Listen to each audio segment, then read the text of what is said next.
L'accès aux ressources, l'exploitation des ressources est un défi pour le continent.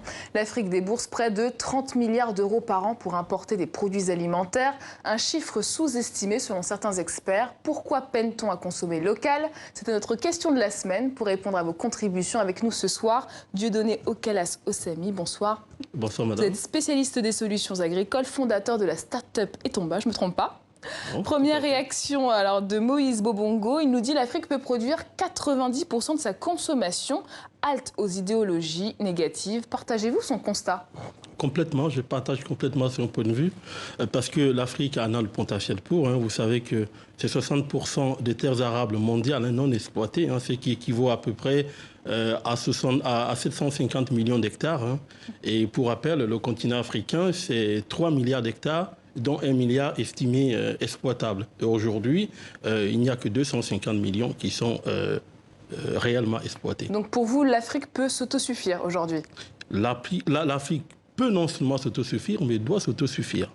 Mais pour cela, il faut satisfaire certaines conditions. À mon point de vue, il faut sécuriser le foncier, parce que c'est très important. C'est l'accès à la garantie, donc au financement potentiellement. Il faut structurer les filières en contractualisant donc la relation technique et commerciale et même financière.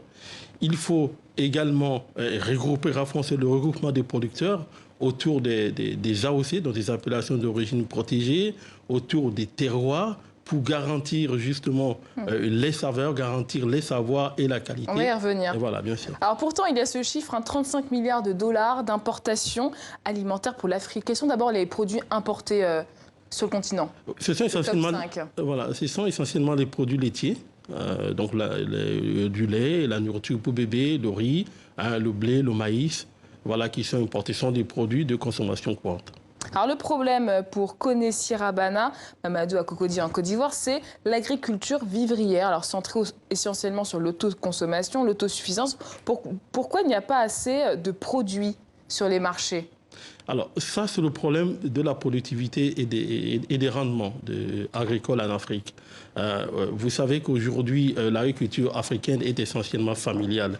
Et c'est une agriculture de subsistance. Donc, les gens produisent avant tout pour eux-mêmes, avant de penser à nourrir la communauté.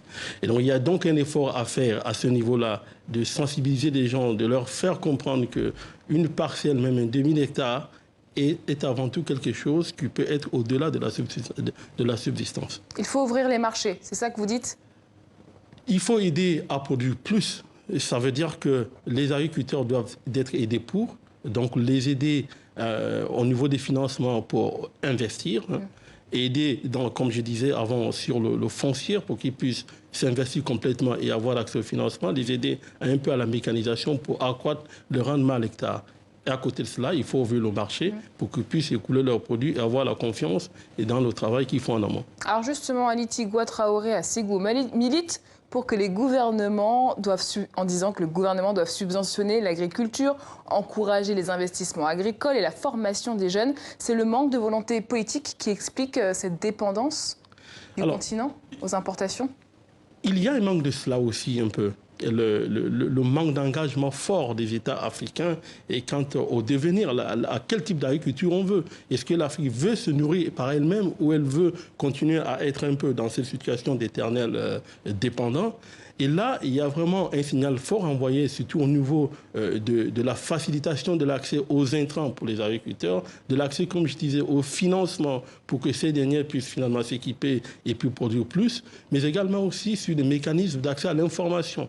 Surtout de l'information qui leur permettra de mieux produire, mais aussi d'avoir un état général du marché. Et que peut-on attendre du secteur privé? Vous parlez du public, mais que peut-on attendre du secteur privé? Alors, moi, je vois trois secteurs privés. Le premier, c'est le secteur privé bancaire, donc le problème du financement. Le deuxième, c'est le secteur privé agro-industriel. C'est ce que j'ai parlé tout à l'heure de la contractualisation de la relation technique, commerciale et financière. Et le troisième, c'est le retail. Donc, les détaillants, les distributeurs. Les grandes surfaces qui sont en général en Afrique n'ont pas toujours conscience qu'il faut mettre en avant à l'étable les productions locales pour maintenir les territoires et faire la promotion des productions locales. Donc, elles ont tendance à importer plutôt que de faire la promotion première des produits locaux. Alors, autre barrière, le coût des produits locaux. Cet exemple de Gary Mamadou, alors il dit « Au Mali, le jus de mangue est à 500 francs CFA, la petite bouteille contre 200 pour le soda américain ». Comment de petits exploitants peuvent concurrencer des géants, des multinationales ? Alors, c'est difficile de répondre à cette question parce que là, on est sur deux produits qui sont complètement différents. Il aurait mieux fallu comparer le prix d'un jus de mangue fabriqué au Mali et celui fabriqué en France, par exemple. Et là, la comparaison aurait pu être pertinente. Mais quoi qu'il en soit, je vois un peu le sens de la question. Et le problème, c'est le problème de la compétitivité. Parce qu'il ne s'agit pas de manger local pour manger local. Il faut manger local parce que c'est disponible en quantité. Il faut que ce soit parce accessible. que c'est accessible en termes de prix, mais aussi la qualité. Voilà, donc si le prix du produit local ne satisfait pas aux exigences de mon porte-monnaie, c'est clair que je ne vais pas l'acheter. Alors pour certains, il faut faire évoluer les habitudes de consommation, comme nous l'explique Samy Ashur. Tant que les Africains n'auront pas confiance en leurs produits locaux, ils consommeront européens. Des astuces pour valoriser les produits du continent? Alors ça, c'est très important. Et vraiment, un consommateur, c'est comme un enfant. C'est quelque chose, c'est quelqu'un qu'il faut... On peut l'éduquer, on peut l'informer. Vous savez, quand le Français il vend la bouteille de vin, il ne dit pas que buvez le vin parce qu'il est bon. Il dit buvez le vin parce qu'il est bon pour la santé. Parce que c'est un antioxydant. C'est pas le bon exemple. Voilà, même si la science vient de nous prouver le contraire. Alors, donc, il faut faire la promotion donc, de bienfaits en termes de santé, mais aussi en termes gustatifs de nos produits. Et là, au Gabon, par exemple, il y a des organisations comme Brain Forest qui ont lancé des programmes importants qui est intitulé Manger local. C'est une organisation qui est dirigée par Makona et Sangui et qui a fait un travail formidable, mais qui n'a pas été soutenu dans le temps. Ce qui fait que ça, les gens commencent à apprendre à savoir effectivement que l'on produit des choses à côté, que l'on peut les consommer au lieu de regarder d'abord ce qui vient ailleurs. Au Bénin, pareil, on est en train d'aller vers des approches de combinaison de production avec le soja et l'anacarde ensemble pour faire la promotion justement des produits de qualité. Et là, on est donc sur la filière. Donc il faut plus de marketing, c'est ça? Il faut plus de marketing.